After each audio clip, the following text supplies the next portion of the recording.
Olá pessoal, boa noite. Aqui quem fala é Ricardo Conzatti do Vibraubag Brasil e sejam todos bem-vindos ao 32º episódio da segunda temporada. Então hoje é dia 8 de outubro de 2018. Nosso convidado de hoje é o Arlis Santana e ele irá falar sobre recuperação de desastres, né? Uma espécie de um passo a passo aí. Então, antes de passar a palavra para o Arlis, né, eu vou para uns recadinhos de sempre. Então hoje aqui eu estou sozinho, né? Geralmente a gente fica em dois, mas como somos um time, então eventualmente outras pessoas tiveram imprevistos, mas de qualquer forma o show não pode parar, né? Então estamos aí, qualquer dúvida que vocês tiverem, mandem pelo chat, se estiver lá no Facebook, manda lá que a gente responde também. Talvez demore um pouquinho mais porque eu estou sozinho aqui, mas a gente responde assim que dá. Então estamos no Facebook, né? Basta você digitar /Vibraubag Brasil. No YouTube também, então esse vídeo, para quem não conseguir assistir ao vivo, consegue ver depois no YouTube, né? youtube.com/Vibraubag Brasil, não só esse, como todos os outros 31 vídeos da segunda temporada. E por fim, né, mas não menos importante, no Twitter, então @Vibraubag Brasil. Basicamente todas as redes sociais, sites ou afins, só digitar aí o /Vibraubag Brasil e você chegará até nós. Então, com a nossa página no Facebook, a gente está conseguindo fazer essa transmissão ao vivo, né? Então, teve algumas pessoas aí que tinham um pouco de dificuldade para fazer o cadastro, ou o site lá que faz o acesso do Zoom estava bloqueado na firma ou algo assim. Então você tem essa nova forma de poder nos assistir ao vivo, né? Onde não precisa cadastro, não precisa nada, só entra lá facebook.com/Vibraubag Brasil. Então aqui alguns recadinhos da semana, né? Então teremos aí o terceiro encontro do VMUG Rio Grande do Sul. Importante, pessoal, a data anteriormente foi divulgada como dia 30/10, tá? Mas mudou para dia 31. Então a data correta é 31/10, a partir das 19 horas, né? Em Porto Alegre, continua o mesmo local. Mais informações você consegue acessar nesse endereço que vai estar no site, Twitter e na descrição desse vídeo também, né? Então não tem problema aí, esse endereço fica um pouco ruim para você decorar, mas depois a gente vai colocar nessa descrição do vídeo também. Então, o terceiro encontro do VMUG em Rio Grande do Sul, dia 31/10. E aí temos mais 2 DevOps Days, né? Um sendo em Fortaleza e outro em Salvador, né? Fortaleza, dia 20/10 e Salvador, dia 27/10. Então, basta você entrar no site aí, devopsdays.org, e aí você procura o evento lá para pegar mais informações de endereço, horário e tudo mais. Fechado? Agora sobre o Call for Papers, eu chamo aí o nosso amigo Arlis para falar um pouquinho aí para nós o que é o Call for Papers e como isso pode ajudar o Vibraubag Brasil a continuar compartilhando conhecimento com todo mundo. Boa noite, Arlis, manda aí para nós. Boa noite, Ricardo, boa noite a todos que estão nos assistindo, né? Então, o Call for Papers eu acredito que é a coisa mais bacana aqui do Vibraubag, que não é, né, vamos dizer assim, sempre falam as mesmas pessoas, não, aqui é para a comunidade, feito para a comunidade. E é aquilo que a gente sempre diz aí, né, sempre, todo mundo tem alguma coisa para ensinar e todo mundo tem alguma coisa para aprender, né.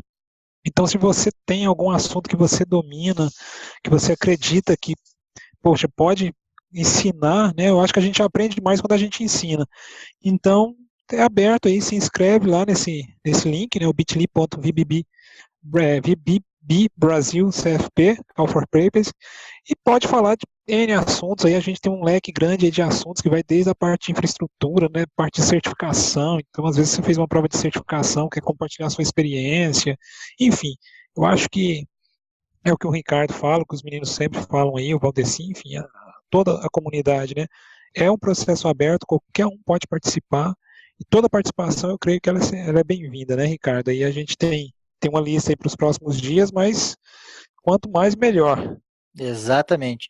Porque assim, a gente sempre comenta, a gente bate nessa tecla, a gente chega a ser chato até, mas com certeza todo mundo tem algo para compartilhar. né? Então a gente não está falando aqui em você vir fazer uma apresentação super avançada, super detalhada, né? Você pode falar sobre absolutamente qualquer coisa sobre tecnologia, né? Então, do mais avançado para o mais básico, não tem problema nenhum.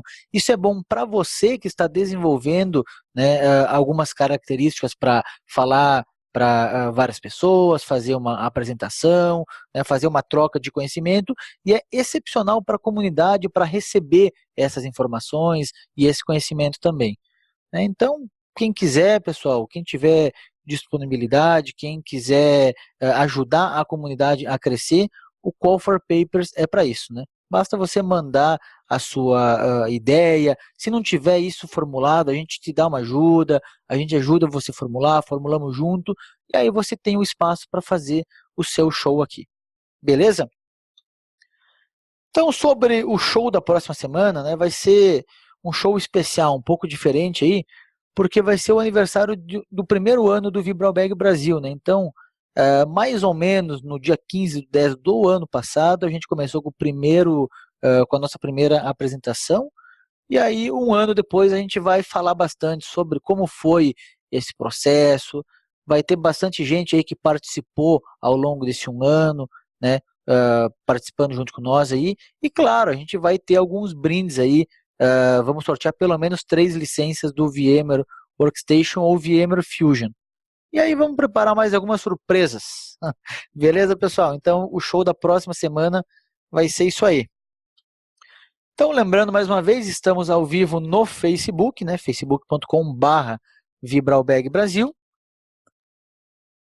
E todas as nossas redes sociais e formas de você entrar em contato com nós, né? YouTube, Facebook, Twitter e o /Vibralbag Brasil.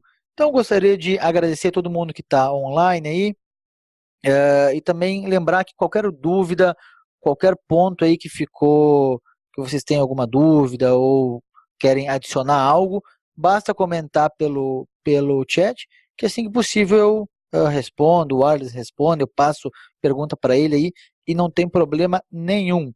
Então agora eu passo a palavra para o Arles Santana. Arles, fale um pouco sobre você aí, cara. Se apresente, por favor. Boa noite, pessoal. Bom, espero que todo mundo esteja me ouvindo bem aí, né?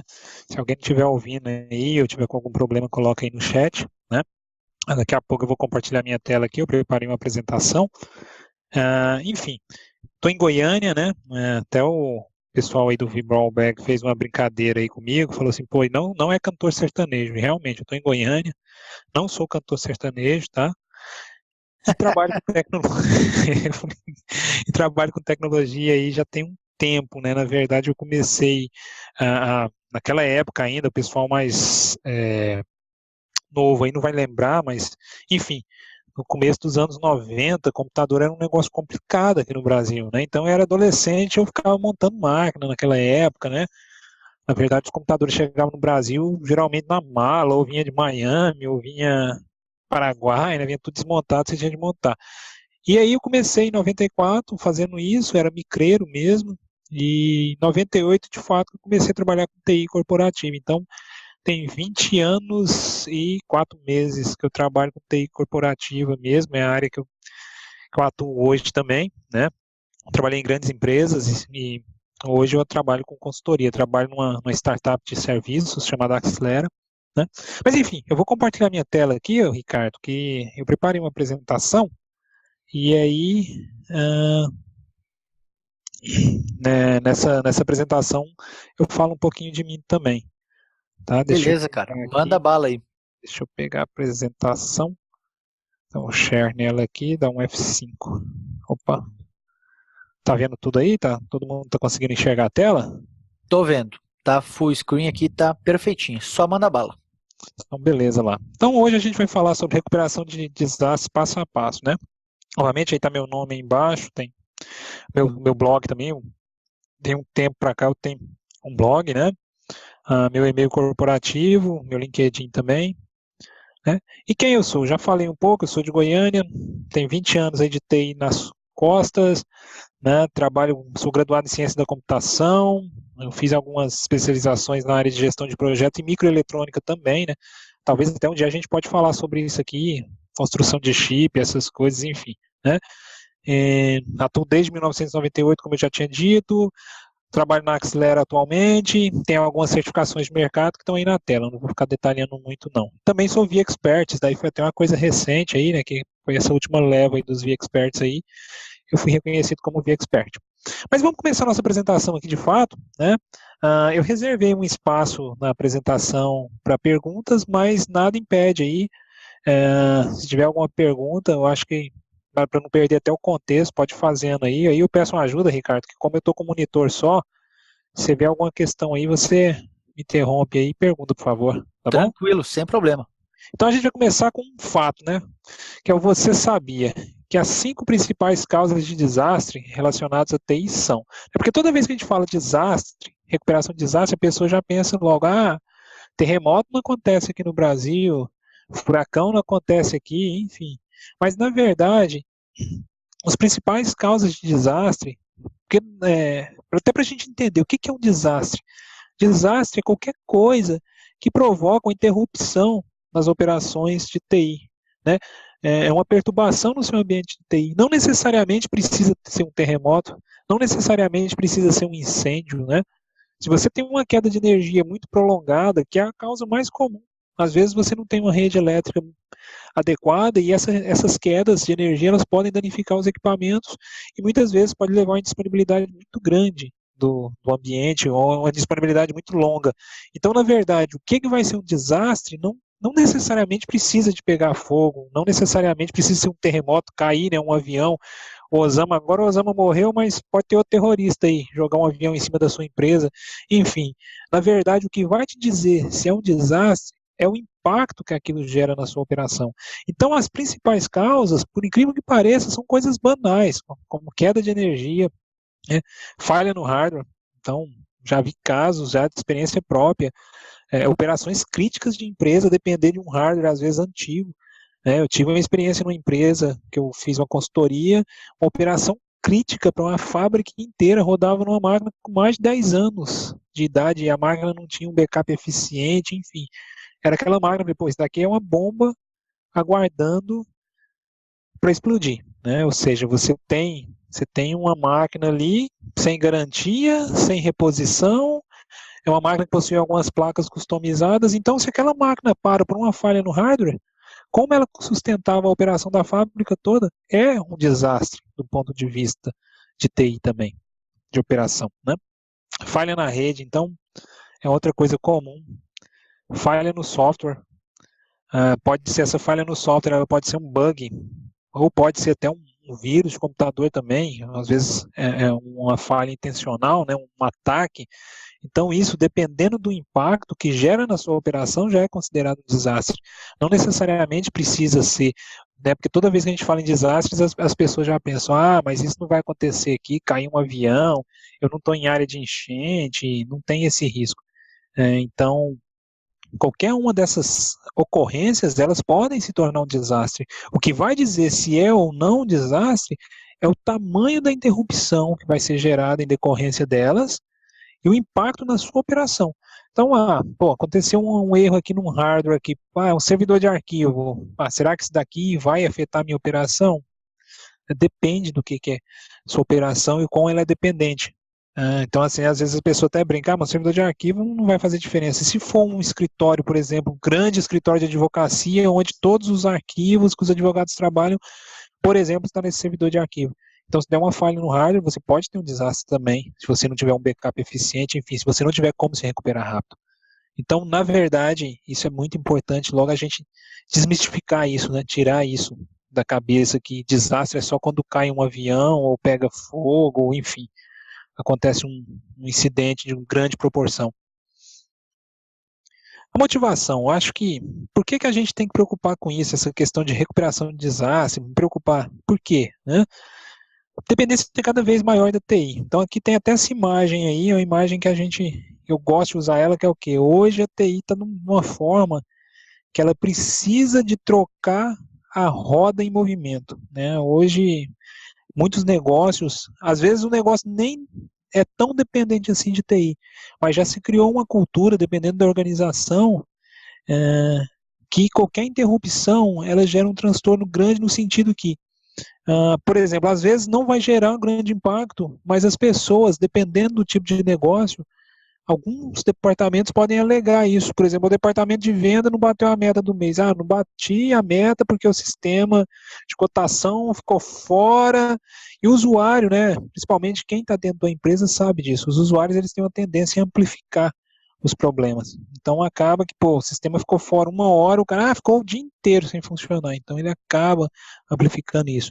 E obviamente, muitos negócios de fato têm uma dependência muito grande. Principalmente quando a gente olha setores financeiros, setores de saúde, né? Tem empresas que eu atendo, por exemplo, no segmento de saúde, plano de saúde, por exemplo, que a dependência da área de TI é muito grande. Por quê? Porque você vai fazer uma consulta de emergência, você tem que passar a carteirinha do seu plano. Imagina se o sistema que passa a carteirinha está fora, você está lá doente, precisando de atendimento, e aí você não consegue. Além de você ter o risco de perder aquele cliente, você ainda tem penalidades também, que é a questão do prejuízo financeiro. Você vai ter que perder aquele cliente, você vai ter um prejuízo financeiro, aquele cliente pode ir para o seu concorrente. Questão de compliance em regulação. Nesse exemplo ainda de plano de saúde, a gente tem a penalidade da própria Agência Nacional de Saúde. Então, o cara foi lá procurar atendimento, o sistema estava fora, aquilo ali vai gerar uma ocorrência. Dependendo do volume de ocorrências, aquele plano pode ter até a sua comercialização suspensa. Outro exemplo de questão de compliance, setor bancário, setor financeiro. Então, para setor bancário e setor financeiro, existem normas que lhe obrigam a você ter um plano de recuperação de desastres. Por exemplo, eu trabalhei muito tempo em indústria farmacêutica. A Anvisa, você tem RDCs, que são normas que você tem que cumprir, que é obrigado você ter uma política de backup, que te obriga você ter uma questão de um plano de recuperação de desastre. Na verdade, o que a Anvisa está preocupada não é com se a sua organização vai sobreviver a um desastre ou não. A preocupação dela é o quê? Imagina que você produziu um medicamento, você tem que garantir a rastreabilidade daquele medicamento. Se você tem um desastre, você perde todos os dados. De repente você descobre que aquela matéria-prima está contaminada, que foi usada, por exemplo, para fazer uma dipirona. Você tem que recolher aquele medicamento do mercado. Se você teve um desastre, perdeu todos os dados, como você vai garantir isso? Então, é questão de compliance. Setor bancário é a mesma coisa, né? Imagina um banco, deu uma pane aqui, perdi as transações que foi feita todas hoje, os depósitos, os saques, então, enfim, pode significar o fim da organização, né? A parte de segurança da informação. Então, a segurança da informação, eu até brinco, eu coloquei ele CID, porque a segurança da informação, de fato, ela é uma tríade, né? Que ela é composta de quê? Confidencialidade, integridade e disponibilidade. Então, o plano de recuperação de desastres entra dentro da parte de disponibilidade. Sobrevivência do negócio. Então, tem um órgão americano, que é um órgão que cuida de incidentes, chamado FEMA, eles fizeram, né, um estudo que depois de um desastre, 25% das empresas não reabrem, né, suas portas. Então, ou seja, um quarto das empresas, elas, enfim, depois de um desastre, se elas não tiverem um plano bem estruturado, uma estratégia, elas não conseguem voltar à normalidade. Mitos. Então aqui eu até coloquei um unicórnio aqui, porque tem muitos mitos, eu escuto vários. Um deles agora, muito comum, né, com a questão de nuvem. Eu migrei para a nuvem, eu não preciso de me preocupar com recuperação de desastres. Será que isso é uma verdade, né? Lógico, quando você migra para a nuvem, você tira a sua operação, né, de dentro da sua empresa e leva ela para um data center ou para a nuvem, o que você faz é você reduz o risco de forma significativa. Por quê? Muito provavelmente a nuvem, né, o provedor de nuvem ou até um data center terceirizado, ele tem níveis de segurança muito mais elevados do que você tem provavelmente dentro da sua empresa, principalmente em questões como ar-condicionado redundante, rede elétrica redundante, sistema de geração de energia, refrigeração, né? Mas, enfim, mesmo com todas as camadas de segurança, por exemplo, que você tem na nuvem, as questões de disponibilidade, né? Você tem replicação por zona, você pode distribuir sua aplicação sobre regiões, sobre zonas e replicar entre elas, enfim. Você não tem sempre a proteção contra erro lógico. Né? O que seria um erro lógico? Até às vezes um erro não intencional. você você pode ser atacado. Então, mas a nuvem tem camadas de proteção. Sim, mas às vezes a sua própria aplicação ela tem uma vulnerabilidade, uma aplicação exposta para o web, às vezes, um sistema de e-commerce, enfim. E você pode sofrer um ataque ali. Então, você tem que se preparar para isso também, né? Não é porque eu estou na nuvem, eu vou falar, não, estou na nuvem, não preciso mais me preocupar com isso. Isso não vai acontecer. Você não tem a proteção lá na nuvem do erro lógico e às vezes até acidental. Pode ser que a própria equipe de TI vai fazer uma manutenção no sistema e acaba provocando um incidente de grandes proporções, né? Enfim, isso pode acontecer. Pessoal, eu estou falando muito rápido, tá no ritmo aí, se tiver alguma dúvida, tá? Porque às vezes eu falo muito rápido, me empolgo. E aí, Ricardo, se estiver muito acelerado aí também, você pede para mim reduzir aí o ritmo, tá? Cara, pra mim tá tranquilo aí. Acho que o pessoal falou aí, ó, que tá legal também. Acho que dá pra seguir assim. Qualquer coisa eles já escrevem aí e a gente te para. Não, tranquilo. Fechou? Manda bala aí. Então, beleza, vamos lá. Isso não acontece comigo, é outra coisa, cara. Eu igual eu te falo, eu tenho 20 anos aí que eu trabalho, né? 20 anos e 4 meses aí trabalhando em TI corporativa. Cara, Já deve ter visto algumas coisinhas. Já. Teve uma ocasião que foi muito engraçada. Eu estava conversando com o pessoal, com a empresa especialista em segurança da informação, isso há 11 anos atrás, por aí, não me lembro, acho que foi uns 11 anos, 10 anos, enfim, 11 anos atrás. E a gente estava numa reunião justamente discutindo sobre política de segurança da informação, sobre plano de continuidade de negócio, recuperação de desastres. De repente, o teto da sala treme. E a indústria que eu trabalhava estourou um tanque de combustível que ficava dentro da indústria. Então, assim, cara, foi um negócio meio louco, que a gente teve de evacuar a indústria rapidamente, tinha aquela incerteza. Então, já aconteceu comigo também do data center pegar fogo, cara, por mais que todos os mecanismos de segurança, teve um princípio de incêndio, queimou alguns equipamentos. Então, assim, o cara fala, isso não vai acontecer comigo, porque eu tenho gás FM200, tenho sensor, enfim. Cara, tudo é possível, a gente não pode ignorar e falar que aquilo não vai acontecer com a gente. Um plano bem estruturado não necessita de testes. Outro mito. O cara, não, fiz aqui, fui eu que projetei, chamei o fornecedor XYZ, tem especialistas, tem experiência, a gente desenhou tudo bonitinho, não precisamos de fazer um teste. Isso também é outro mito. Uma vez que o plano está pronto, testado, não precisa atualizá-lo mais, não. Cara, é muito difícil hoje você ter uma empresa que ela é estática, né? Sempre você está entrando novos sistemas em produção, os próprios fluxos de negócios estão sempre em constante mudança. Então, não existe essa ideia que você fez um plano de recuperação de desastre, aquele plano vai ficar estático por 10 anos sem alterações, né? A gente hoje, pelo contrário, a gente vive na era das mudanças rápidas, principalmente na área de TI. Eu até brinco, a área de infraestrutura hoje está numa grande transformação. É uma transformação que é o quê? Introdução de nuvem, introdução de DevOps. Então, assim, a gente está saindo daquele modelo tradicional, muita coisa nova acontecendo. Enfim, e isso ainda te força mais ainda a manter a atualização das políticas, procedimentos cada vez maior, uma frequência maior. E assim, cada dia parece que surge algo novo, né? Sim, e com certeza. Novas tendências e muda isso por aquilo, então realmente isso faz bastante sentido. Né? Não, e muito sentido, e você vê, a gente está falando de containers, de nuvem, que ainda é relativamente uma coisa nova, e já estão falando, né? Se você olha lá fora, já estão falando o que? Em Service Mesh, já está falando já em multi-cloud, então nós ainda estamos, né? Eu até digo, falo nós, porque aqui ainda no Brasil eu vejo que a gente está um pouquinho atrás lá de fora. Mas, enfim, é muito rápido. Se a gente pensar bem, nuvem de fato começou a se falar muito em nuvem de uns 3, 4 anos para cá, e hoje a gente já está falando já de multi-cloud. Então, os negócios hoje são muito dinâmicos. Eu trabalhei numa empresa, por exemplo, que um diretor um dia falou para a gente, falou, olha, qualquer projeto que vocês trouxerem para a gente, para aprovação, tem que ser um projeto que tem um ROI de no máximo 3 anos. Por quê?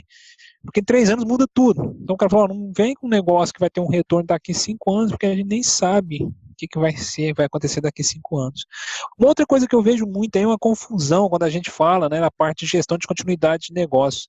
A gente tem o plano de continuidade de negócio, que é o famoso PCN, o plano de recuperação de desastre. Então, cada um tem um foco diferente. O plano de continuidade de negócios, ele é focado no negócio. O plano de recuperação de desastres tem um foco na TI, né? Eles não são, vamos dizer, não são a mesma coisa, mas eles se complementam. Mas assim, embora sejam utilizados os termos de uma forma, vamos dizer, intercalada, intercambiável, às vezes você vai falar de recuperação de desastre, mas aqui é continuidade de negócio, enfim. Eu vejo também que tem muito disso, uma mistura dos conceitos, embora eles se complementem, eles não são a mesma coisa. Até pelo foco. O foco da continuidade de negócio é o negócio em si, e a recuperação de desastres é o foco na TI. Né? Enquanto o plano de continuidade de negócio tem o foco em pessoas, instalações, estratégias, né, estratégia de negócio, equipamentos, como reagir a um desastre, o plano de recuperação de desastres ele tem um foco em sistemas, dados, equipamentos, TI. O plano de continuidade de negócio ele tem um foco na manter a operação do negócio viva.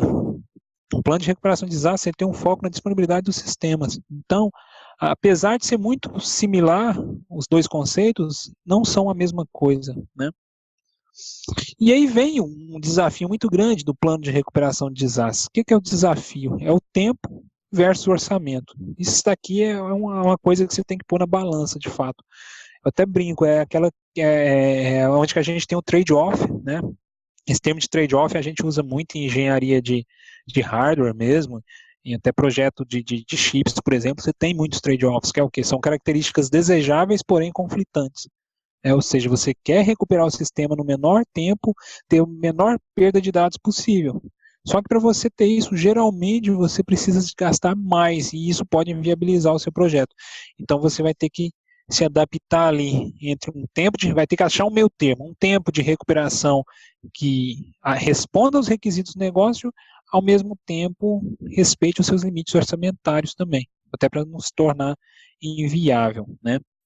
Daqui a pouco a gente vai falar um pouquinho sobre essas questões dos tempos aí, porque tem o tempo de recuperação, enfim. Daqui a pouco eu vou detalhar um pouco mais sobre essa parte de tempo, tá? E agora, assim, como implementar? Que é aquela ideia mesmo do passo a passo, né? Outra coisa que eu vejo muito errado, então eu presto muita consultoria hoje em dia, né, nessa parte de continuidade de negócios, o que eu vejo que é muito comum, isso é muito comum. As pessoas se preocupam muito com a parte de tecnologia em si, né? Lógico, o cara de TI, geralmente meu contato maior é com profissionais de TI, é com a área de TI, mas tem um foco muito grande, principalmente em servidores, na infraestrutura mesmo, que vai, né? Eu tenho que replicar o servidor, tenho que replicar o storage, tenho que fazer aquilo, mas e se preocupa muito. O que o negócio de fato precisa? Eu vejo até o contrário, geralmente a área de TI imagina uma coisa que às vezes o negócio nem precisa, e aí acaba gastando muito. Já vi casos aí que a área de TI passou na frente do negócio, desenhou uma estrutura, cara, que no final ficou longe do que a empresa necessitava de fato. Então, basicamente, um passo a passo é começar entendendo o negócio, depois que a gente vai escolher a tecnologia em si, né? Então, o que é? O que o negócio necessita ou espera em termos de disponibilidade? Eu diria que se você olha, né, até a própria ISO, tem uma ISO específica de recuperação de desastres, né, que é a parte da ISO 22301, ela fala especificamente sobre continuidade de negócios. E toda a teoria de continuidade de negócio, toda a teoria de recuperação de desastres também, né, porque são coisas, como eu disse no slide anterior, alguns slides anteriores, elas se complementam, apesar de não ser a mesma coisa, elas passam por essa análise de impacto do negócio, que é o Business Impact Analysis, que é o BIA. E eu diria que é a parte mais difícil de ser feita em todo o processo. Por quê? Porque é uma parte que toma tempo, ela envolve, de fato, ter um inventário dos seus sistemas, que é a primeira coisa. Muitas vezes a empresa quer implantar uma continuidade de negócios, uma recuperação de desastres, mas aí, enfim, quer fazer um plano de continuidade de negócio, tem que envolver a área de negócio primeiro. E aí a área de negócios vai trabalhar junto com a TI. A TI vai ter o seu plano de recuperação de desastres. Esse plano de recuperação de desastres, ele tem que atender os requisitos de negócio. Para atender esses requisitos de negócio, a TI tem que conversar de fato com as áreas de negócio da empresa. E aí começa onde que eu vejo que a gente tem um pouco de atrito aí, né? Porque muitas vezes a TI quer assumir o plano de recuperação de desastre sozinha, porque ela entende que aquilo é uma responsabilidade dela, ela não envolve as áreas de negócio, ela não tenta entender o que de fato as áreas de negócio precisam, e às vezes ela imagina uma situação, ela fala, não, vou trabalhar com essa tecnologia, porque aqui eu posso ter uma disponibilidade de, sei lá, 4 horas. E na hora que você vai falar com o negócio, às vezes monta isso tudo, investe, compra o negócio, não, porque o máximo que eu aguento aqui é 2 horas de parada. Ou o contrário, pode chegar e o negócio falar assim, não, pô, se a gente ficar aqui um dia sem sistemas, a gente consegue contornar de alguma forma. Então, essa análise de negócio, que é o BIA, ela é mais difícil porque geralmente a TI faz, ela prepara uns questionários ou algumas planilhas para identificar esses sistemas, o tempo máximo de parada suportado, o tempo máximo de perda de dados suportado, encaminha para as áreas de negócio. E, sinceramente, aquilo ali para a área de negócio, como que a área de negócio enxerga? Ela fala assim, cara, isso daí é mais um projeto da TI, os caras estão gastando mais dinheiro, né? Responde isso daí de qualquer jeito. Então, assim, na prática, por isso que eu digo que é muito difícil. Isso daqui, para você, se você quer ter um sucesso, é melhor você pegar, se envolver de fato nisso. Né? Então, eu vou nas áreas de negócio, vou falar com o pessoal que realmente opera os processos. Né? Outro erro também, às vezes eu falar com o gerente não tem aquela visão, deveria ter, mas ele não tem muitas vezes aquela visão de toda a área, de todos os processos. Então, de fato, tem que fazer uma análise ali, uma entrevista, extrair as informações. E isso toma muito tempo, porque você tem que ir na área de negócio, às vezes, entender. Outra coisa que eu vejo muitas vezes a TI não tem um inventário dos sistemas, né? Já aconteceu do cara chegar e falar, vamos parar tal servidor aqui, dia a dia mesmo, às vezes eu estou dando manutenção em algum cliente, alguma coisa, vamos fazer, não, pode reiniciar esse servidor que não afeta nada. De repente, reinicia aquele servidor e para sistema que o cara nem sabia que existia, porque às vezes está mal documentado aquele sistema, foi implementado há alguns anos atrás, enfim. Então, é importante ter esse entendimento do negócio. Identificar as medidas preventivas, né? O que a gente pode fazer? Depois que a gente identifica o que o negócio espera de disponibilidade, então eu vou lá, como é que vai ser isso na prática, essa identificação? Vou pegar os departamentos da empresa, vou selecionar todos os departamentos, qual que os sistemas que esse departamento utiliza, quanto tempo que ele pode ficar sem aquele sistema, e aí eu vou gerar um dado, né, uma planilha, sei lá, de alguma forma eu vou representar isso, e eu vou chegar e falar, olha, para o meu sistema, por exemplo, o ERP, o máximo de parada suportada é de 2 horas, por exemplo. E aí eu posso identificar medidas preventivas, né?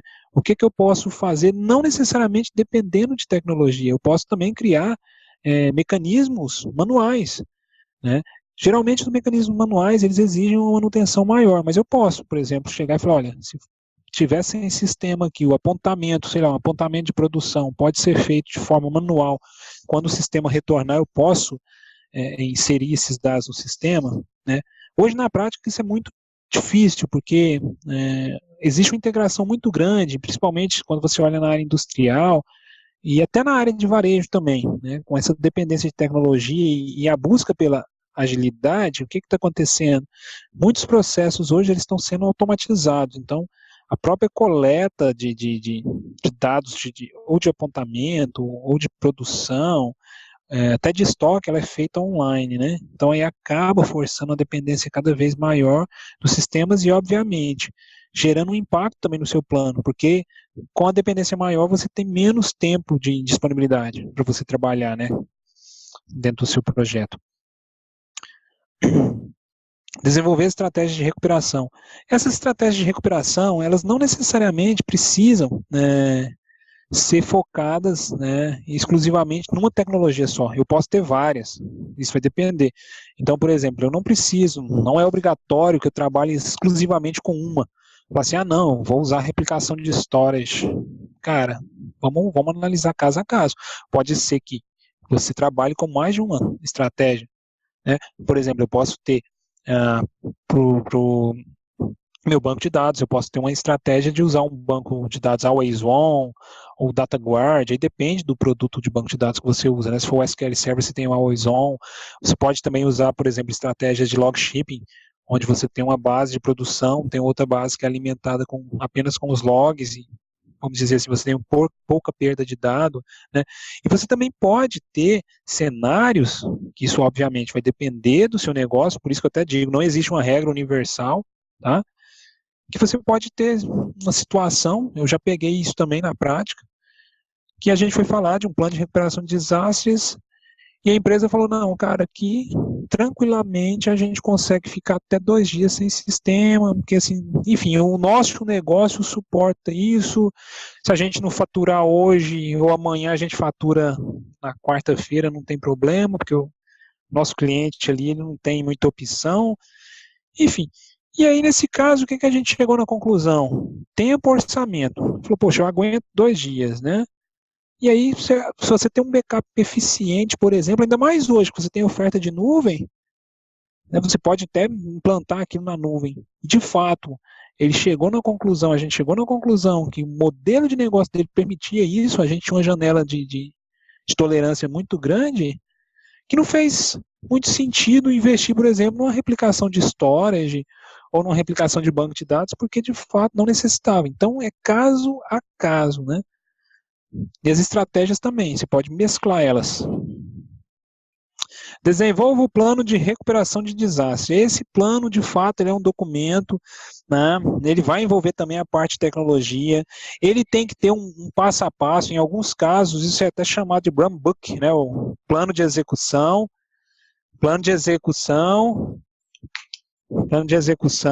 e o que a gente pode ter passos para recuperar o sistema, né?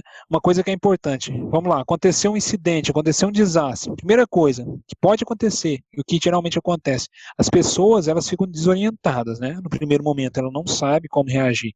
O que vai caracterizar se aquilo é um desastre? De acordo com o meu levantamento, lá no primeiro passo, olha, o sistema de faturamento, se ficar fora do ar 2 horas, é um desastre. Beleza. Vamos acionar ou não o plano de recuperação de desastres? Tem que tomar essa decisão também, né? Porque não é só virar a chave, depois você tem que voltar para trás também, então tem o failback, você tem que pensar nisso. O que vai acontecer na prática? O que é mais comum é você fazer uma avaliação, por exemplo, queimou um no-break, tá, tem um impacto grande. Quanto tempo para recuperar o ambiente? 2 horas, legal. Está dentro lá da minha janela de tolerância? Tá, cara. Não está dentro. Minha janela de tolerância é 1 hora, por exemplo. Ok. Vamos virar a chave? Quanto tempo para a gente virar para o site B, por exemplo, se você tiver uma estratégia, né, se tiver uma tecnologia de multisite, ou enfim, até na nuvem.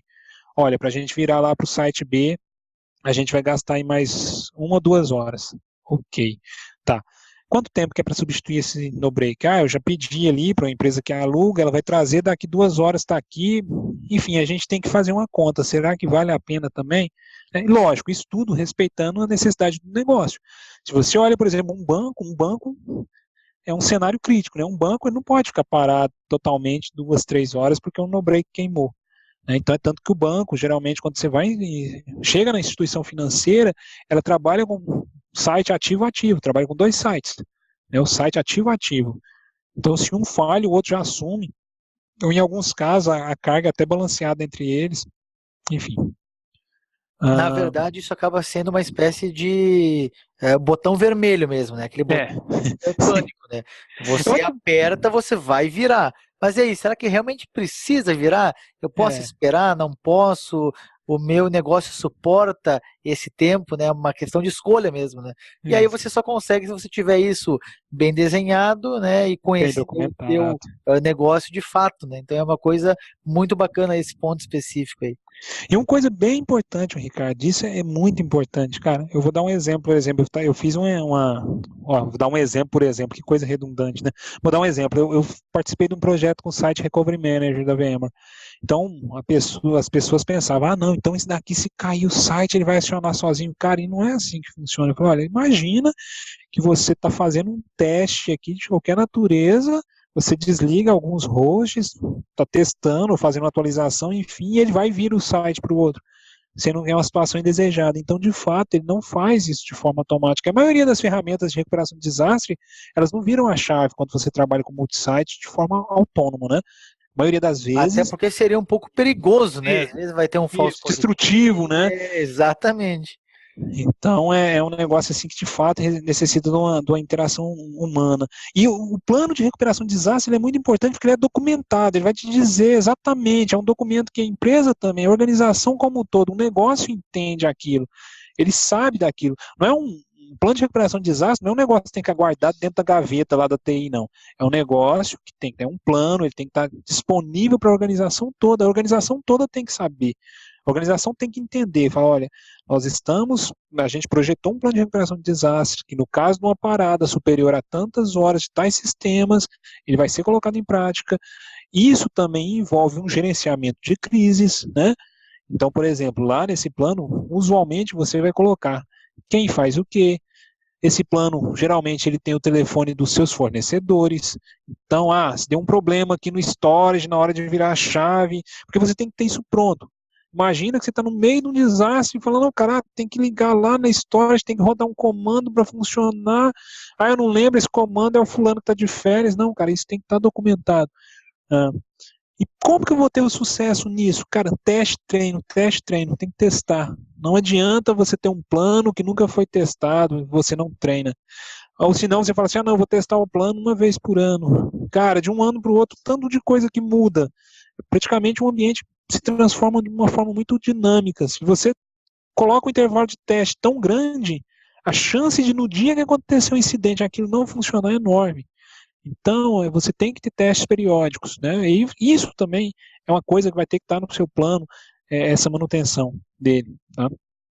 Pessoal, estou falando muito rápido aí. O Ricardo tem perguntas aí, porque assim, eu estou com o monitor só, fica difícil de eu ver aqui as perguntas. Eu até estava questionando o pessoal aqui se eles já implementaram isso aí, se na empresa onde eles trabalham isso já existe, se eles conhecem, né, tudo isso que você está falando. E aí algumas pessoas responderam aqui, o Wilson falou que trabalha numa multinacional, e esse espaço que você está falando é exatamente o dia a dia dele, né? Coisas que ele faz, coisas que ele já precisou fazer, e até comentou aqui que multinacionais geralmente são bem organizadas nesse ponto, né? Então até brinquei com ele que muitas vezes isso vem de fora, né? Os gringos que já estão mais acostumados, talvez com desastres naturais e esse tipo de coisa, né? Acabam já trazendo isso e a gente só segue, né? Com certeza, porque, por exemplo, aqui a gente tem uma sorte, né? A gente não tem vulcão aqui no Brasil, não tem terremoto, não tem furacão, tufão, né? O máximo que a gente tem aqui no Brasil, eu até brinco, é apagão, né, de energia, que é bem relativamente comum. Furto, né? Por incrível que pareça, eu até brinco, isso é uma situação de desastre, cara, porque hoje você também tem que ter essa preocupação de furto, principalmente aqui no Brasil, dependendo da onde que a sede da empresa está e tudo, você pode ter os servidores furtados, né? Então, isso pode acontecer. A parte de cybercrime aqui no Brasil também, ransomware, ataques, enfim, então isso é um outro fator. Cada vez mais comum isso também, né? Mais comum. E aquela ideia, né? A gente tem que estar preparado para tudo. Eu já peguei casos de empresas menores, obviamente isso não acontece em empresas maiores, mas empresas menores que não tinham uma estratégia de backup eficiente. O backup era feito no outro servidor do lado. Aí um ransomware pegou, o cara tacou, criptografou tudo. Aí volta o backup, o backup está criptografado também. Falei, cadê sua copy of-site? Não, cara, não tem copy of-site. E aí, enfim, isso é um desastre. Pô, não pegou fogo nem nada, mas criptografou tudo. Banco de dados, tudo. Então, assim, é um desastre de proporção gigantesca para a organização. Né? Então, apesar do Brasil não ter os incidentes naturais, a gente tem outro tipo de incidentes, né, que são bem esses daí que eu citei, e ainda o erro humano. Como eu acredito que existe uma deficiência de treinamento muito grande, de investimento em capacitação das empresas brasileiras, a chance maior de acontecer um erro humano é grande. E a manutenção do plano, obviamente é aquilo, né? Não adianta você fazer isso tudo, testa uma vez. Na verdade, o teste é isso, geralmente é um processo circular. Você testa, identifica o que pode ser melhorado, faz a manutenção, reescreve aquela parte, isso na parte de análise de negócio, é um processo totalmente circular. Um fato que é muito importante, o que de fato é importante, é entender o que é RPO e o que é RTO, tá? São dois termos que eu vou explicar agora. Toda vez que você começa a trabalhar num plano de recuperação de desastres, se você envolve distribuidores, se você escolhe tecnologias, você vai ter que entender esses termos, porque os produtos, todos eles, vão utilizar essa terminologia, né? Que é a terminologia do quê? O RPO, que é o Recovery Point Objective, e o RTO, que é o Recovery Time Objective. Então, são duas coisas diferentes. O RPO, na prática, significa, até fiz uma tabelinha aqui, né? Um exemplo para ilustrar. Ou você tem um backup, uma sincronização dos dados. Você aconteceu um desastre. Esse intervalo entre o backup e a sincronização de dados, ele é chamado de RPO. Então, imagina que você tem uma sincronização de dados. Você tem um modelo de multisite, dois sites, site primário e secundário. Naquele momento que teve a replicação acontece às 3 horas, 4 horas, enfim, de 1 em 1 hora. Se 3h50 acontece o desastre. Então, seu RPO, como era de 1 hora, você perdeu ali, né? Você teve uma perda de 50 minutos. Então, isso também tem que estar alinhado com a organização, né? Eu não quero ter perda nenhuma. Toda vez que você fala que não quer ter perda nenhuma, você aumenta bastante o seu orçamento. Aí você vai ter que usar tecnologias mais avançadas, para suportar esse RTO praticamente zero, e isso tem um impacto financeiro. Seu plano de recuperação de desastres, ele vai ficar mais caro. Por quê? Você vai ter que ou usar uma replicação síncrona de storage, ou você vai ter que usar uma estratégia, se for em nuvem, de replicação entre zonas geográficas. Se for um banco de dados, você vai ter que usar, se for um Oracle como DataGuard, se for SQL Server Always On. Então, enfim, isso acaba encarecendo o custo do projeto em si, né?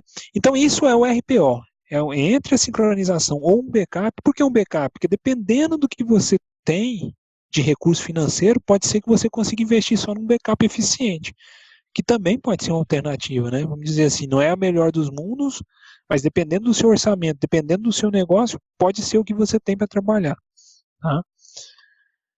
E o RTO é o tempo entre o desastre que aconteceu, eu entendi que aquilo é um desastre, e eu falei, olha, parou aqui, de fato é um desastre, porque já está provocando um impacto muito grande na organização. A previsão da gente recuperar, por exemplo, sei lá, se o data center pegou fogo, é um tempo muito elevado. Quanto tempo que eu vou gastar da ocorrência do desastre, que eu determinei que aquilo é um desastre, até a recuperação? Isso é chamado de RTO. Então, esses dois termos, você tem que estar em mente com eles, acostumado com eles. Por quê? Porque você vai pegar esses termos com muita frequência. Se você for escolher uma solução na parte de tecnologia, você vai ver isso bastante, né?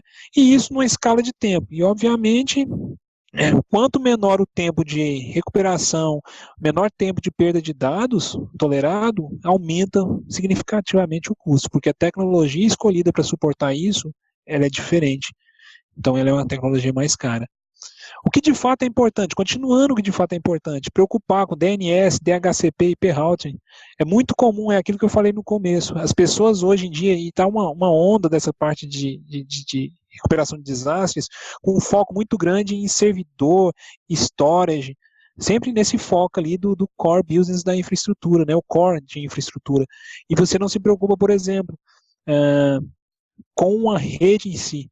Então, eu já teve caso de cliente falar assim, não, eu quero replicar meu data center e tal. Eu falei, beleza, mas além dessa planta, você tem outra planta? Não. Eu falei, legal, então tá bom. Então a gente tem uma planta só, mas enfim, você quer ter o data center se acontecer algum incidente. A sua rede hoje é em anel, você tem redundância de rede? Não. Eu falei, tá, legal. Onde que está seu core de rede? Não, o core de rede fica na sala de servidores também, junto com os servidores. Eu falei, bacana. Então, se pegar fogo na sala, por exemplo, você vai ter os servidores replicados lá no data center. Mas como que você vai acessar esses servidores replicados? Seus links chegam em outra localidade? São links redundantes? Não, os links chegam tudo lá na sala. Eu falei, cara, aí complica, né? Não, e aí eu comecei a fazer perguntas, e era um cliente, foi até engraçado, porque ele queria um no-break também. Ele falou, não, eu quero pôr um no-break aqui que aguenta 4 horas. Eu falei, cara, você precisa de um gerador, não é um no-break. Não, mas é porque o tempo de eu subir os sistemas. Eu falei, legal. Então tá, vamos supor que a gente tem um no-break de 4 horas. O ar-condicionado vai estar no no-break? Ah, não, cara, não, senão o no-break não aguenta. Eu falei, beleza. Então, os servidores vão estar funcionando, vai estar gerando energia, é calor, e você não vai ter refrigeração. Já é um problema, né? E aí ele não se preocupou. Chegou, eu falei, sua rede é redundante? Não. Os links chegam em outra localidade? Não. Você tem gerador para o resto da empresa? Não. Eu falei, então tá. Mas se acabar a energia, eu falei, por que adianta acabar a energia? O servidor está funcionando se ninguém trabalha, se você não tem link. Então, tem que pensar nisso. Exatamente, né? São Pode dizer, vários pontos, né? vários pontos. Parece uma coisa simples. O cara fala, não, eu vou preocupar aqui, eu comprei duas histórias de igual, vou colocar uma ali do outro lado da rua, vou replicar legal, cara. Mas eu já vi casos que tem várias filiais, uma empresa tem várias filiais, né, um número bem grande de filiais, tudo centralizado, tudo fica centralizado num data center central, e eles, não, nós vamos replicar o site, que a gente tem outro prédio na outra quadra, aí a gente tem uma fibra, não sei o que, eu falei, legal. E os links, como é que chega? Não, os links chegam aqui, mas aí a gente está pensando, não, está pensando, como é que é? Não, isso aí é para o futuro, primeiro a gente vai fazer o data center secundário, e na hora que sobrar recurso a gente faz, eu falei, cara, sinceramente, qual que é o sentido, né? Eu até brinco muito, é a mesma coisa de você ir numa empresa que tem fechadura biométrica, tem uma porta de aço, fechadura biométrica e as paredes é divisória. Eu falei assim, cara, qual que é a lógica para guardar os servidores? Divisória é que Exatamente. você pega uma chave de fenda, você abre a divisória. Então, eu até brinco, eu falo que tem que ter equidade do investimento, né? Tem que ter equidade as coisas. Não adianta eu ter uma porta biométrica com leitura de íris, com digital, chega e põe uma divisória que eu vou com a chave de fenda e abro a divisória e entra do mesmo jeito. Então, assim, não faz muito sentido. É a mesma coisa aqui. Se eu não me preocupar com DNS, com essa parte de DHCP e IP routing, roteamento, provavelmente vai ser um plano furado também. Na hora que acontecer um desastre de verdade, de uma proporção um pouco maior, eu não vou ter os servidores, por exemplo, na nuvem ou em outro lugar, mas eu não vou conseguir acessá-los, ou no outro site. Então a gente tem que preocupar com isso. Banco de dados. Então, banco de dados é um assunto que tem que ser tratado de forma específica, né? Porque banco de dados é diferente de eu replicar, eu vou fazer uma replicação assíncrona ou síncrona, até um ponto importante, replicação síncrona e assíncrona, nem sei se todo mundo sabe o que é isso, mas a replicação síncrona nada mais é do que quando você tem alteração no site principal, a alteração também ocorre ao mesmo tempo no site secundário. Isso geralmente é para quando o site está numa distância geográfica curta, ou dentro da mesma cidade, porque ela exige uma velocidade de comunicação muito elevada. E a assíncrona não, a assíncrona de tempo em tempo você replica. 5 minutos, 10 minutos, aí depende do tamanho dos seus links, enfim.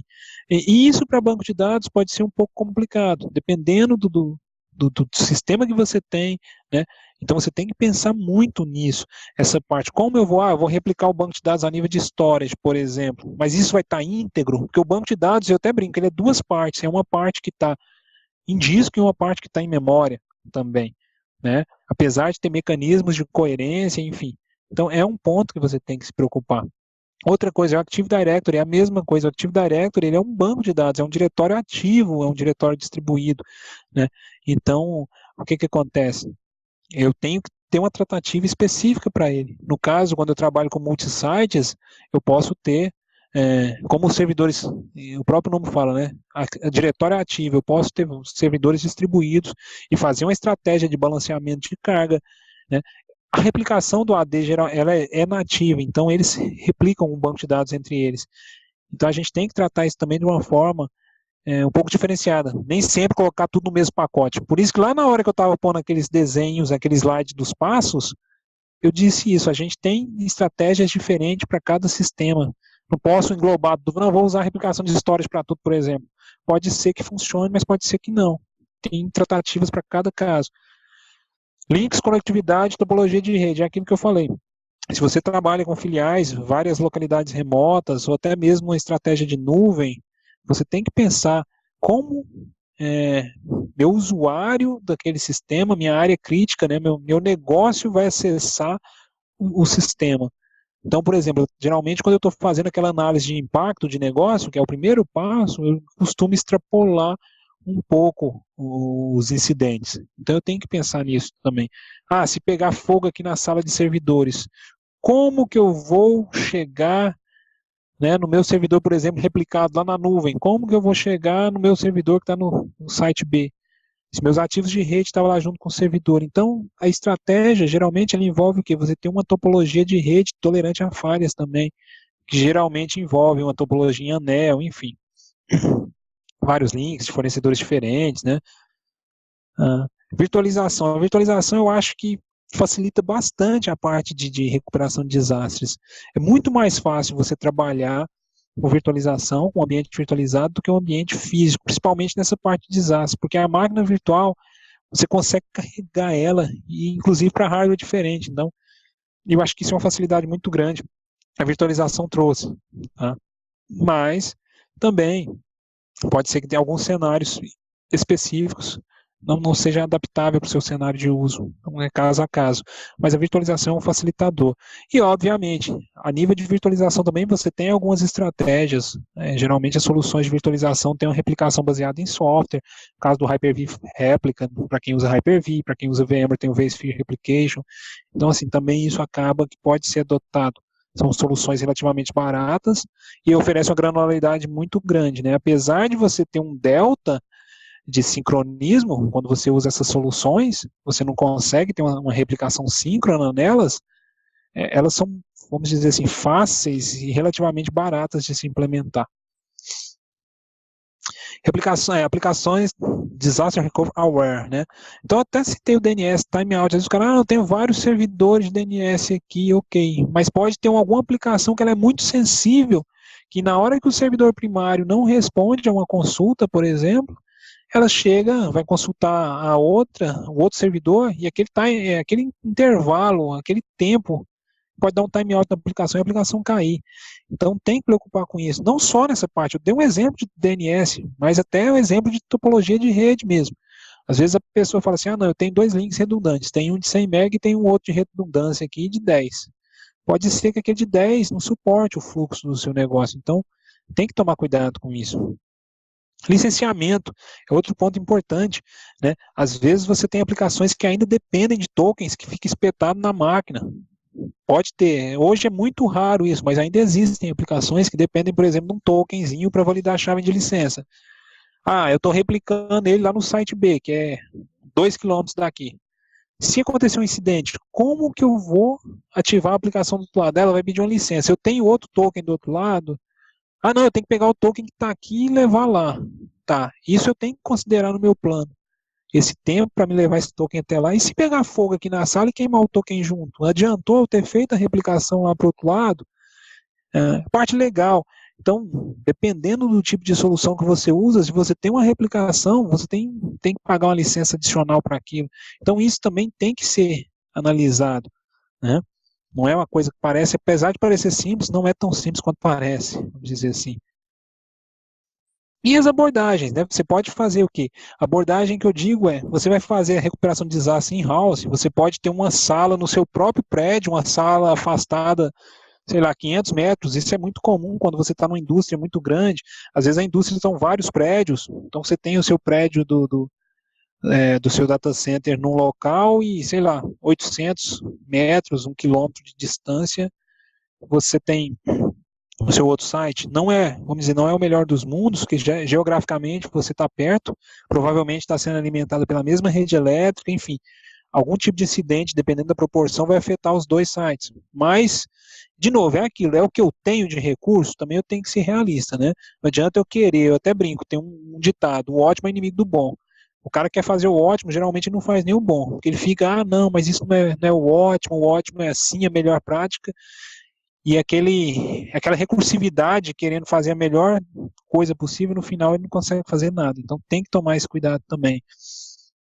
Então, a parte de conectividade entre sites tem que ser preocupada, né? Se for, vou fazer in-house, como é que vai ser? Eu vou contratar links, o link vai ser redundante, vai ser um só, vai chegar onde?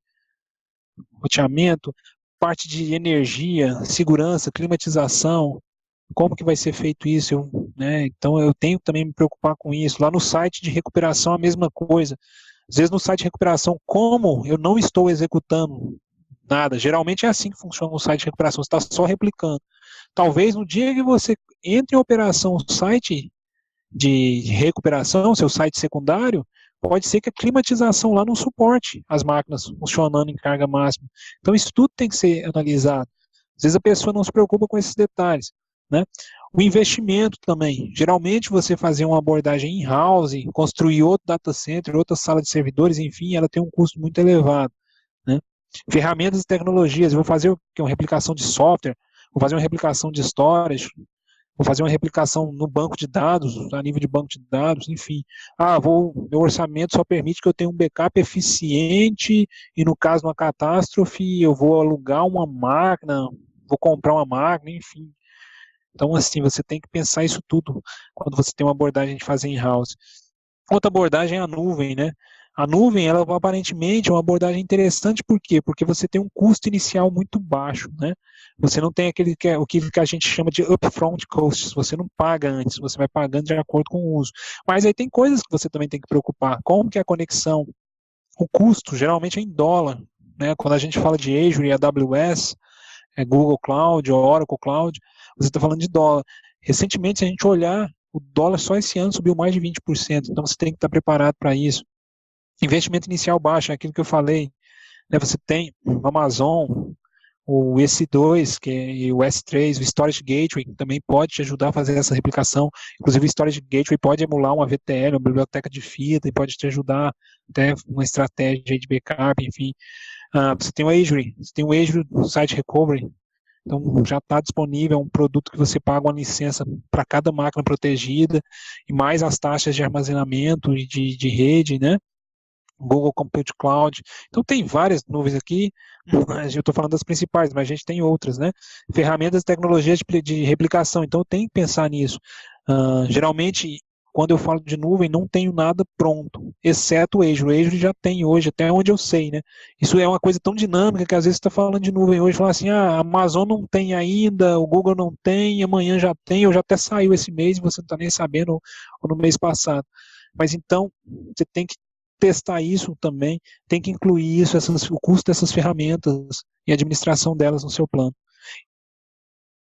Né? Eu acho que aqui a gente está terminando aqui, até porque o tempo está quase excedendo um pouquinho, e eu fiz um resumo, né, principalmente dos pontos importantes, e o que eu diria, né, para a gente concluir, o plano de recuperação de desastres é um processo e não um produto. Não é um produto que eu vou comprar e falar, eu comprei aqui replicação de storage, pronto, está resolvido. Não é assim. É um processo. Por que é um processo? Porque ele é dinâmico. Eu preciso de desenhar ele junto com o negócio precisa de saber o que esperar da TI, quanto tempo, que sistemas estão protegidos, tudo mais. Eu preciso de ter toda a infraestrutura adjacente pronta também. Eu preciso de ter procedimentos. Quando acontecer o desastre, quem vai ser acionado, quais pessoas, que verificações eu vou fazer. Tá? Uma coisa que é muito importante disso também, eu nem mencionei, mas é o failback, tá? Quando a gente fala, igual a gente falou no slide anterior, lá, por exemplo, dessa abordagem de nuvem. E o failback disso, né? O que é o failback? Você está rodando aqui na sua empresa, no seu data center, sua recuperação de desastre está na nuvem, ou num site secundário também. Você executa lá, aconteceu um desastre, você chaveia para o site, beleza. Na hora de voltar, como que é essa volta, né? Principalmente na nuvem. A nuvem você não paga o tráfego entrante, ou seja, você está replicando da sua empresa para a nuvem, você não está pagando esse tráfego. Mas no dia que você precisar de voltar, depois de uma recuperação de desastres, você vai ter que pagar o tráfego de volta. Então você tem que ter em mente esses custos também, isso no seu orçamento, pensar que na hora que você rodar na nuvem, a sua carga de trabalho, você vai ter custos daquela execução na nuvem. Enfim, isso tem que ser preocupado também. Tecnologia e produtos são apenas partes do processo. De fato, apesar de todo mundo achar que a tecnologia... Arles, Oi. Teu áudio ficou um pouquinho distante agora. Melhorou um pouco? Perfeito. É porque eu acho que o microfone mexeu aqui, desculpa, pessoal. Tranquilo. Então, a tecnologia e os produtos são apenas partes do processo. O que proteger, né? Então, você tem que definir. Outra abordagem também que é muito importante. Não quer dizer que um plano de recuperação de desastre você tem que proteger todos os sistemas. Né? Isso vai depender muito do seu orçamento e da necessidade do negócio. Você pode, às vezes, entrar num acordo do negócio de acordo com a sua disponibilidade, a disponibilidade da empresa em si, da necessidade, né, obviamente, chega e fala, olha só, como a gente tem um orçamento mais limitado, nós vamos trabalhar com foco no ERP, por exemplo. E folha de pagamento, como é vamos dizer assim, uma coisa que acontece, sei lá, uma vez por mês, a gente consegue trabalhar isso de outra forma, pode ser que esse sistema fique de fora do seu plano de recuperação de desastres. Aí, talvez é uma questão muito mais que eu digo orçamentária, né? é muito mais de orçamento. Quando você chega a tirar alguma coisa, é para cortar custo, né? Então, você acaba elegendo o que realmente é muito crítico em alguns casos. E aí, obviamente, vai depender da necessidade do negócio, vai depender do seu orçamento, vai depender, né, de fatores que não são técnicos, são fatores mesmo específicos para cada ambiente, cada negócio. Investimento vezes despesa. Investimento é se você escolhe uma estratégia de montar isso dentro da sua empresa, você vai ter que investir. Se eu vou para uma estratégia, por exemplo, de nuvem, um data center que eu pago mensalmente pelo uso, ou pago pelo uso, né, diretamente, só quando eu uso eu vou pagar, e você inverte a parte. Em vez de você investir muito, você tem uma despesa, né, que você vai ter que estar preparado, uma despesa que pode ser, às vezes, recorrente, enfim. Então, é uma questão de CAPEX versus OPEX aí mesmo, né, custo de capital versus custo de operação. Né? Documentação muito importante, manter sempre atualizada, que é uma das coisas mais difíceis, né? Teste. Então, acho que o teste é a parte mais importante. Não só para validar se o plano está funcionando, mas também para as pessoas ficarem acostumadas. E quando de fato acontecer um desastre, ela saber reagir. É igual eu brinco, né? Por que você tem que testar seu backup? Fazer testes periódicos de recuperação de backup.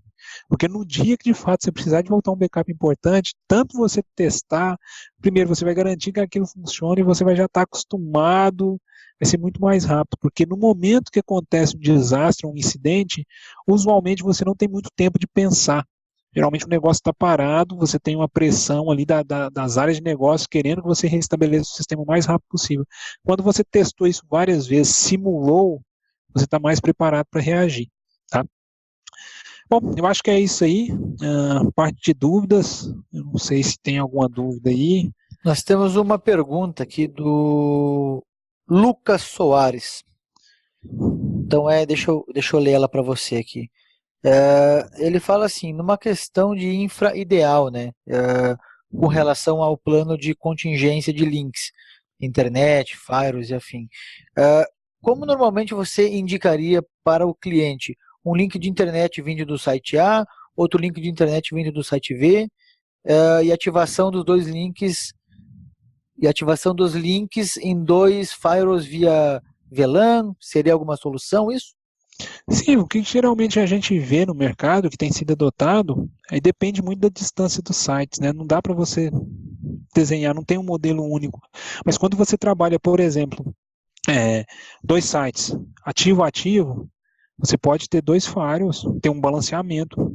E esse balanceamento, inclusive, hoje, ele pode ser feito pela operadora ou pela nuvem, né? Você pode fazer o balanceamento na operadora. Nas operadoras, o ideal é até que você trabalhe com duas, e você pode ter esse balanceamento também, se o site for ativo-ativo. Se o site não for ativo-ativo, for um ativo e um passivo, você pode, dependendo da distância, fazer uma interconexão via fibra e ter um firewall em HA, links, né? Roteadores também, então hoje é possível você ter HA, lógico, isso vai depender da distância, da latência, né? Porque o que vai mandar de fato é a latência de um site com o outro ali. E o bandwidth, né? A largura de banda e latência. Então, porque o HA também, se a latência for muito grande, um dispositivo vai ficar achando que o outro caiu e às vezes pode dar o que a gente chama de split brain, os dois assumir ao mesmo tempo.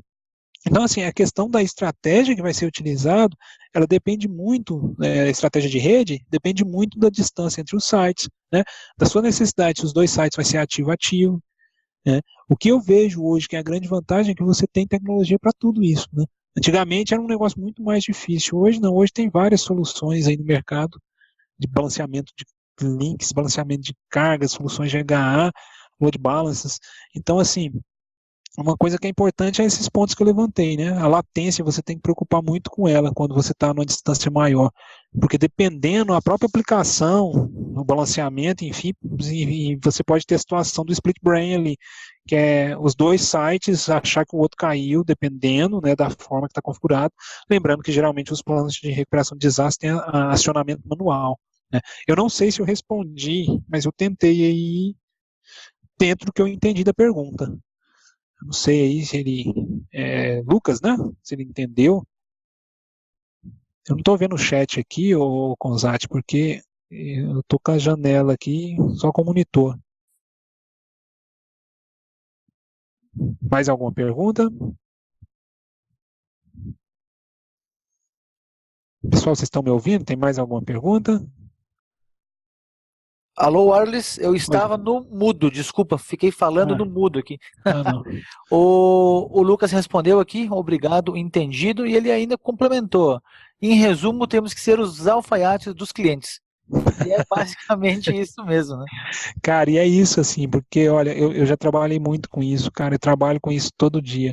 Se você deixa algumas decisões para o cliente, elas não saem, principalmente aquela parte de análise de negócio ali.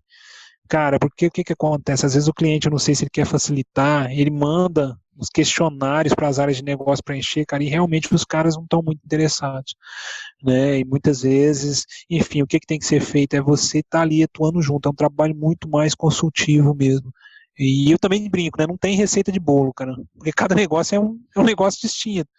Não tem uma regra geral. Falar, vamos fazer assim, sempre funciona assim, sempre vai dar certo assim. Exatamente. Pessoal, temos mais alguma dúvida? Ficou com alguma questão pendente aí? É só mandar para nós aí que o Arles já está disponível para respondê-las. Reclamação também, tá? Se quiser Isso aí, reclamar, manda bala, desce a lenha aí, nós que não tem galho. Que se der tudo errado, aí o Arles vai montar uma dupla sertaneja aí, ó, e aqui vai em dar tudo Goiânia, né? certo. Largar de trabalhar com TI e montar uma música, uma dupla sertaneja. Enquanto que o pessoal pensa e vê se tem mais alguma questão, eu tenho alguma questão aí para você, Arles. Pode falar. Eu já ouvi muita gente falando que DR não é coisa para pobre, né? Tipo cliente pobre, cliente pequeno, talvez. Você acha que com o fato aí de a gente ter mais opções de nuvem hoje em dia, que você talvez paga conforme usa e tudo mais, você acha que isso facilitou um pouco para aquela empresa pequena, talvez ter mais oportunidade de ter um ambiente de disaster recovery ou não? Mesmo antes da nuvem, é uma coisa que para uma empresa menor assim é uma coisa viável financeiramente falando, se tipo sempre foi viável. O que Cara, você eu acha acho que, sobre isso? olha só, a minha opinião, depois que inventou a virtualização, do meu ponto de vista, se tornou muito atraente, né? Se você pega uma empresa pequena, as necessidades dela também são pequenas, né? Então, geralmente, você vai numa empresa pequena, a quantidade de recursos de informática que os servidores necessitam são menores, né? Então, você vai olhar, geralmente o cara tem lá, tem 20 máquinas virtuais, né? Uma situação hipotética, um caso emergencial, né? Vamos supor, trabalhando com virtualização, tá? Como o ambiente é pequeno, o cara poderia, se ele tiver um backup eficiente, por exemplo, que não depende de muito investimento, em caso de emergência, ele pode ir no mercado, né? Eu estou até brincando, mas você pode ir num Carrefour da vida e compra um desktop mais parrudo, você consegue, você compra 3, 4, 5 no caso de emergência, que é máquina que você consegue encontrar pronta entrega, se você tiver aquelas máquinas virtuais, o backup eficiente delas, você pode subir seu ambiente ali. Né? Então, eu não acho que isso não é uma verdade. Hoje, com a nuvem, então, nuvem hoje você tem muito mais liberdade, até de custo, né? E eu não vejo que é só para empresa grande. Isso é até um ponto importante. Eu trabalhei uma época num projeto de segurança da informação e tinha a norma 27001. Na norma, na 27001, tem uma frase lá que é muito interessante. Ela fala assim: os dados confidenciais devem ser mantidos seguros. Uma coisa assim, eu não me lembro agora a redação exata. Aí eu estava numa reunião, né, de um comitê de política de segurança da informação, e uma pessoa da área de negócio falou: mas aqui você está querendo que todas as salas da empresa tenham um cofre. Eu até brinquei, falei: cara, a norma não fala para você ter um cofre aí. A norma fala que o dado tem que estar seguro. A norma não fala, porque a Sim, norma foi feita para ser aplicada numa padaria quando numa empresa que tem 100 mil funcionários. Então a norma genérico. é genérica, ela fala, tem que estar seguro. Se eu ponho numa gaveta com chave ali, assim, eu entendo que aquilo é seguro, aquilo é seguro. Então é a mesma coisa que a empresa pequena, as necessidades dela são menores também. Então acaba que antes da nuvem já era possível, igual eu digo, com a virtualização, aí você tem soluções extremamente acessíveis. Eu até brinco, você tem o Hyper-V Réplica, que é muito acessível. Empresas menores podem usar até aquela versão lá, Hyper-V Server, que não tem nem custo. Estou dando um exemplo do Hyper-V, mas Sim. enfim, você pode mesclar N outros tipos de soluções, gastando pouco, né? Então não é uma verdade, né? Eu acho que a empresa pequena, as necessidades dela também são menores. Muito dificilmente vai ter uma empresa pequena que tem um parque de TI, de servidores muito grande que exige uma solução mais robusta. Entendeu? Mais alguma dúvida, pessoal? Não sei se eu respondi também a sua. Não, eu assim concordo plenamente, era mais para a gente mais bater um papo, né? Isso, conversar sobre isso. Show de bola, acho que o pessoal não tem mais nenhuma dúvida, que caso tiver, pode escrever lá no vídeo do YouTube que vai estar disponível em breve, pode comentar no Facebook, no Twitter, aonde que quiser, que a gente dá um jeito de responder lá. Isso, aí também tá aqui meus contatos aqui, eu quero agradecer a todos aí que ficou me ouvindo aí falar mais de uma hora aí. Eu sei que eu não sou o melhor palestrante aí, às vezes eu acelero, reduzo a velocidade, sou meio redundante, mas enfim, agradecer a todos vocês aí que aguentou até agora, né? E lembrando que eu volto dia 5, né, Ricardo? Dia 5 Exatamente. Uma coisa mais técnica, hoje foi muito mais teórico, até porque o assunto exigia, dia 5 vai ser um assunto mais técnico aí, com foco bem técnico, né, assim, de bem mão na massa, assim, digo que a gente vai ter demonstração, porque a demonstração até brinco, tem que ter os deuses da demonstração do seu lado, né? Quem sabe faz ao vivo, né, Arles? Então, mas, cara, o ao vivo sempre tem aquele detalhe, né? Às vezes você testa na hora, o negócio não dá certo. Depois daquela que aconteceu lá com o Bill Gates, tela azul, lá pro mundo inteiro ver, então tá tudo certo. Todo mundo aceita, né? Tá certo, inclusive vai ser no dia 5 do 11, né? 5 de novembro, você volta aí para falar sobre banco de dados e virtualização, né? Isso, as melhores práticas aí. Show de bola. Show de bola. Isso. E aí, pessoal, agradeço. Se tiver mais alguma questão, eu estou aqui ainda mais alguns minutos. Tem meus contatos aí também, tem meu blog, e-mail, enfim. É isso aí, pessoal. Então é o seguinte, se tiver mais alguma questão, pode mandar nas nossas redes sociais aqui, pode comentar esse vídeo que estará no YouTube, pode comentar no Facebook, no Twitter, né? Basta digitar /Vibraubag Brasil. Se você por acaso ainda não seguiu, não curtiu e não compartilhou nada sobre o Vibraubag Brasil, por favor, nos ajude, né? Compartilha, siga, curta, assim você vai ficar sempre por dentro dos próximos shows, quais são os assuntos. E claro, se você tiver algo interessante para compartilhar, envie alguma mensagem para nós e compartilhe o seu conhecimento. Fora isso, gostaria de agradecer muito pela participação de todos, pessoal aí fazendo perguntas, tirando dúvida, comentando como é o seu ambiente e acaba colaborando com a comunidade como um todo. Arles, muito obrigado pela sua participação, cara. A gente vai conversando aí em grupos de Telegram, LinkedIn, Twitter, aquela coisa toda. E no mais, nos vemos novamente aqui no Vibraubag Brasil no dia 5 de novembro. Fechado? Valeu, obrigado a todos. Valeu, pessoal. Grande abraço, até mais.